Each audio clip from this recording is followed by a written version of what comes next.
especially the rampaging forward thing. And with rolls, it is possible to avoid all that stuff. With lockdown dodges, it's very difficult, but with just rolls, it's quite possible. But he's just got too much fucking health. It would be like 15,000 health on top of the, 20,000 that he'll have already, or maybe a little bit less if I was doing it solo. I did have some pretty good solo attempts yesterday as well. But usually I just bring Valtyr because the fight seems to be more consistent with Valtyr, assuming he doesn't die in the first 2 seconds, which happens a lot, but when that doesn't happen, it's more consistent, and it's a lot easier to tell what the boss is going to do. So, as for a general commentary on the boss, well, the boss is the same problem all of the DLC bosses have, except for Maria and Living Failures. Living Failures is just an easy fight, it's a fun fight, and it makes you reminisce about Karazhan.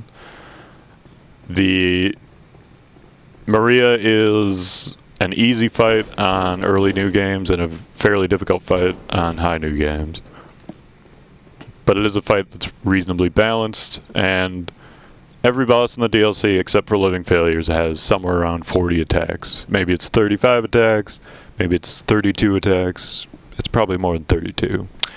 But it's like 40, and 40 is just too many. You can't learn a fight if a boss can randomly pull out an attack that you haven't seen in 50 attempts and then not use it for another 50 attempts. It's like, that's just bad design.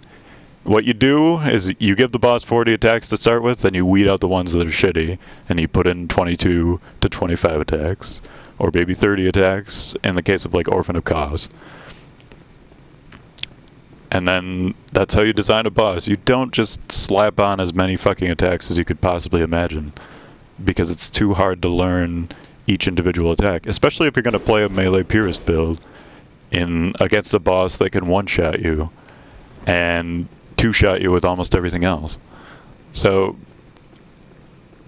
that's the general problem. Like, Laurence isn't more difficult than Orphan, and I think he's not even more difficult than Ludwig. I had spent more time on Ludwig, I just did it all in one sitting, basically. In the case of Laurence, I just did like a half hour every day and a couple of longer sessions. But the run back takes longer, the summon takes longer, and so forth. So net attempts on Laurence is probably like 80 or something. Net attempts on Ludwig is like 140 or something insane. Orphan of Cause maybe only 60, but Orphan is definitely a more logical fight than the other two. So when you're fighting Orphan, it feels like a competent boss fight. It's still way overtuned for this difficulty. Like, it's way north of the ceiling of how difficult a boss should be on the highest difficulty. But it's doable, it's functionally learnable. Now, the Orphan still has way too many attacks, but at least those attacks can be parried and sort of resisted in multiple different ways. But in the case of Laurence, there's no parry. In fact, if you're not using a ranged weapon, you cannot trigger a visceral, because you can't get headshots. And the only way to trigger a visceral on this boss is to get headshots. It's impossible to trigger a visceral if you're attacking him on ground floor with a short-range weapon like the Beast Claw. It might be possible with a few other weapons in the game that have very high vertical arcing swings. But for the most part, you just straight up can't trigger one, so there is no breathing gap. The only gaps that you get are when you hit his arms like 5 or 6 times and do 3,000 damage to him. Then he'll have a little bit of a stagger. But if you're not ready for that stagger, it's not actually going to benefit you at all. And it's fairly unpredictable, especially solo and with the Beast Claw, as to when that's going to happen. Because for the most part, you're attacking his ass. And attacking his ass can never stagger him. I've done 10,000, 12,000 damage combos, all on his ass. And for the most part, it hasn't even bothered him. It doesn't even flinch at me. It's just like, what the fuck? I don't give a shit. I've got 50,000 life. 50,000 fucking life. And I don't care that you're attacking my ass. And yeah, that's how much life the boss has. It's just such a fucking insane amount. Especially considering the boss has 2 phases. So basically you have to fight a boss in its entirety, plus maybe 10% life. Like, if I go fight Amelia, Amelia has something like 35,000. No, that's not even right. It's like 25 to 30,000 life. Amelia, I think, has the most health in the game, other than maybe Ebritas. And then I come in here, I fight this guy, and he's got 50,000 life. 50,000! That is way more than anything. That is more than twice as much as most bosses on New Game Plus 7 in every game in the Souls series. More than twice as much. It's such a fucking ridiculous amount. It's like, okay, let's just pump that number up for no fucking reason. Let's not even think about it. Let's just give this boss 21,000 base HP on New Game. On normal. Like, you're supposed to be here level 60, doing 20,000 damage to a boss that can one-shot you. Do you think that's possible? Do you think the vast majority of players can do that? And the answer is fucking no way. No way in hell. Like, I'm extremely good at this game. I could be way, way better at the game, and I still would be able to beat it with a Beast Claw. I could beat it with the one special weapon, or maybe like the Moonlight Greatsword as well. I can beat it with the weapons that are sort of abusable to exploit the boss's lack of long-range attacks. But if I want to beat it with like a melee fight, I want to be in there, I want it to be fast, exciting, etc. It just doesn't fucking work. Especially not in the second phase, which seems to be terribly designed. Like, the second phase doesn't have 50 attacks, how nice. He only has like 10, oh no. But you're gonna get there maybe 25% of the time, tops, without using the bow. And most of the time when you get there, he's just gonna kill you in one hit. Even if you have 20,000, or even if you have 2,000 life. If I had a 10% HP rune, it would still kill me in one hit. The big arching sweeping attack with the left hand, which is the bigger hand. He hits you with that, you're dead. There's nothing. It's ridiculous. If you back off to dodge it, you can't punish him. You can't get in there fast enough to do anything to him. The only thing you can do is like shoot one Black Sky Eye or something like that. So just don't fucking design it like that. What the hell is so difficult? I didn't have a bitching video about Ludwig or about Orphan, and I really like Orphan actually, but that doesn't mean I'm gonna kill Orphan on later attempts. But in the case of Laurence, I have virtually no desire to fight it on this difficulty ever again. I might fight it on easier difficulties a few times, because it's actually kind of doable. But you gotta be way over leveled, like, you gotta be way more powerful than everything else in the DLC, and then you come up here and this guy is still a pain in the ass, but he's doable because he doesn't completely murder you in a couple of hits. So, anyway, don't design bosses like this. Just make it logical. Make it somehow functional. I know the idea with the DLC is like, oh, we gotta please the people that really want sticks up their asses. And maybe I'm one of those people. Maybe I'm a glutton for punishment. I'm one of those people that wants it to be really fucking hard. I like Ninja Gaiden Sigma. I like stupidly hard games, except for maybe platformers. Well, I actually like platformers too, but I like games that take forever to beat because they're so fucking impossibly difficult. That's why I play games, more or less. But you can still design it so the person who's playing has an incremental progress feeling, so that it feels like they're learning and adapting over time. But you come in and fight a boss, the boss has 40 attacks. The boss has more attacks than he could possibly use in a single attempt, even if he went sequentially through every single attack. Like, half of those attacks, you're never going to see him in one fight, and then the next fight, he won't use any of the attacks that he used in the first fight, and he'll use a completely different set. And you're supposed to learn that. That's just stupid.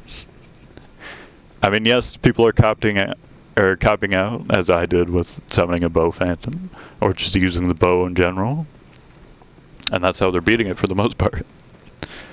But wouldn't it be nice if you could just fight the boss in melee, and it was like Gwyn or something, and it was like super intense, fast, he's got a giant sweeping red flaming sword of joyous magnificence. And it's fun. It's like Artorias, you can every attack that Artorias has is punishable to some extent, basically. You can learn Artorias perfectly. And I don't think Artorias is like some revelatory greatest boss ever designed. I think he's just a pretty good boss. I think he's even a little bit too easy. But the boss is perfectly balanced. Like, it doesn't matter if you make a boss that's challenging or almost impossibly challenging. It just has to be balanced. It just has to be learnable, theoretically, basically. How many adverbs can I fit in one sentence? But anyway, those are my thoughts on Laurence. I'm not sure if I went on for more than 15 minutes. I doubt it. That was probably like 8 or 9. But let's assume that I haven't, and I'll go show off what you get from Laurence. Which I might wind up using for part of the rest of this run, but I'm not going to use it as a mainstay for a run in a while. I'm not sure when I will, but probably in like 5 new games or something like that. So, it gives you Beast's Embrace, Temp Boost Transform, and what this does, it turns you into a beast. This is all to please all the people that bitched about not being able to be a beast. Well, now you can be one. Amazing. And you can see it changes your physical form. Not sure if this is universal, like, is my face going to be slightly different because of me, or does it look the same as everyone else's? I have no idea. But it also gives you different attacks with the Beast Claw, so you can see it already changes. And this moveset is actually probably worse against bosses, ironically, but it's probably a lot better against regular enemies. Except for enemies with the shitload of health. And of course it looks kind of cool, so that would be why people are a fan of this. And this is Beast Roar, I guess, but it doesn't cost any bullets, so you just have Beast Roar for free. Which seems pretty overpowered, actually. Like, I could probably go kick Gascon's ass with this weapon. No problem.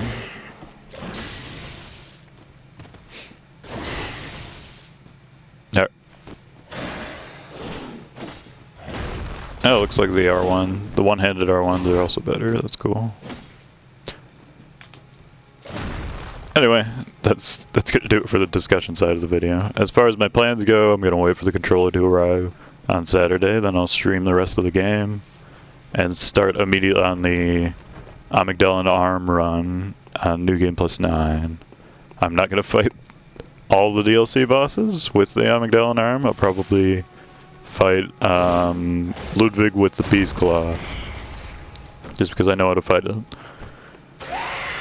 But I will try to fight at least Maria, and Living Failures of course, with the Amygdala Arm. So it won't be completely empty of using that weapon. And of course I'll fight all the regular enemies that way. Except for some of the NPC phantoms. Hunters. I will give Orphan a good shot, but the thing with Orphan is that it's a fight that benefits... It's to your benefit to use 2 weapons for the Orphan fight. You should use a slow, heavy weapon for the first part, and you should use a fast weapon for the second part. That's just how the fight works. So, I'll probably use 2 weapons. I will try to make sure one of them is Amygdala Arm, but no guarantees. And not really any guarantees that I'll actually kill Orphan, but I'll give it a shot. As far as Ludwig, I'll probably give it a bigger shot. But I might not stream it, we'll see. Anyway, hope you guys enjoyed it. Sorry for the lack of Bloodborne content. It's mostly because of the controller, because I can still go do Chalice dungeons and do testing videos and stuff like that. But the controller's just been pissing me off a lot lately. And ironically right now it's working fine, but it'll come back and not work fine, rest assured. But toodles, I'll see you guys on Saturday most likely. I might play like a testing stream before that, maybe even today. But as far as the main heart of the content, that's probably when it's going to come. And I'll be doing 3 videos a day for a while, as far as the actual run goes, whenever we get that started. So, toodles, see you later.